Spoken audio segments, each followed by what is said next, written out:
नमस्कार मित्रांनो, कालच्या व्हिडिओमध्ये बऱ्याच जणांनी कमेंट केले की ते झाड का तोडलं. सो ते झाड पडायलाच आलं होतं.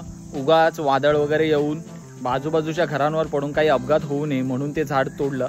त्याबद्दल सॉरी, पण मी तुम्हाला नक्की कमिट करतो की एका झाडाच्या बदल्यात आम्ही बरीचशी झाडं लावू. तुम्हाला येणाऱ्या पुढच्या व्हिडिओमध्ये नक्की दिसेल. आंबे खाल्ले आणि आम्ही कामाला सुरुवात केली. परड्यामधले दगड काढून बाजूला टाकले. आजचा जेवणाचा मेनू होता डाळ भात आणि आंबे. आईने करवंद खाल्ली. आता आम्ही निघालो आहोत आचऱ्याला नंदा आत्तेकडे. नंदा आत्तेने आम्हाला आंबे दिले. टाटा बाय बाय करत आम्ही निघालो आचरा बीचला. 15 मिनिटं ट्रॅव्हल करून फायनली आम्ही आचरा बीचला पोहोचलो. इतका क्लीन बीच पाहून खूपच बरं वाटलं. थोडा वेळ शांत उभा राहून सगळं फील केलं. आता बीचवर आलो तर पाण्यात पाय ओले केलेच पाहिजे.